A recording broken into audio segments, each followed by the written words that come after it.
નમસ્કાર, આપ જોઈ રહ્યા છો દિવ્ય ભાસ્કરની મોર્નિંગ ન્યૂઝ બ્રીફ. આપની સાથે હું છું પ્રિયંકા. નજર કરીએ એ સમાચારો પર જે રહ્યા હેડલાઇન્સમાં. ચૂંટણી પંચે બિહાર એસઆઈઆરની અંતિમ મતદાર યાદી જાહેર કરી છે. રાજ્યના કુલ મતદારોની સંખ્યા હવે 74.2 મિલિયન સુધી પહોંચી ગઈ છે. અંતિમ યાદીમાંથી આશરે 69 લાખ નામો દૂર કરવામાં આવ્યા, જ્યારે 21.53 મિલિયન નવા મતદારો ઉમેરવામાં આવ્યા છે. આમાં 22.34 મિલિયન મૃત મતદારો, 6.85 લાખ ડુપ્લિકેટ મતદારો અને 36.44 લાખ નવા મતદારોનો સમાવેશ થાય છે.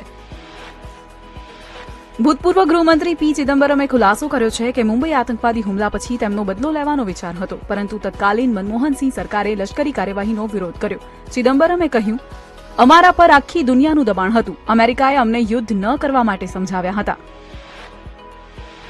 ભારતમાં ચોમાસું પૂરું થઈ ગયું છે. હવામાન વિભાગના જણાવ્યા અનુસાર આ ઋતુમાં 937.2 મિલીમીટર વરસાદ નોંધાયો છે, જે સામાન્ય કરતાં 8% વધુ છે. ચોમાસા પછીના સમયગાળા દરમિયાન સામાન્ય કરતાં 15% વધુ વરસાદ પડવાની અપેક્ષા છે.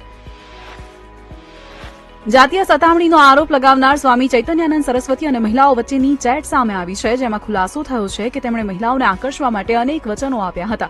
તેમના મોબાઈલ ફોન પર ઘણી એર હોસ્ટેસના ફોટોઝ પણ મળી આવ્યા હતા અને તેમણે ઘણી મહિલાઓના social media profile photo save કર્યા હતા.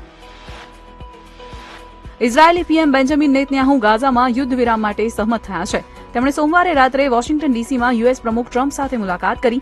ત્યારબાદ બંનેએ યુદ્ધ વિરામની જાહેરાત કરી હતી. ટ્રમ્પે યુદ્ધ વિરામ માટે 20 મુદ્દાની યોજનાની રૂપરેખા આપી છે. તેમણે ચેતવણી આપી હતી કે જો હમાસ યોજના નહીં સ્વીકારે તો ઇઝરાયેલ વધુ કાર્યવાહી કરી શકે છે. વાત ગુજરાતના મહત્વના સમાચારોની. જીએસટી વિભાગની ટીમે અમદાવાદ અને સુરતમાં આદિત્ય ગઢવી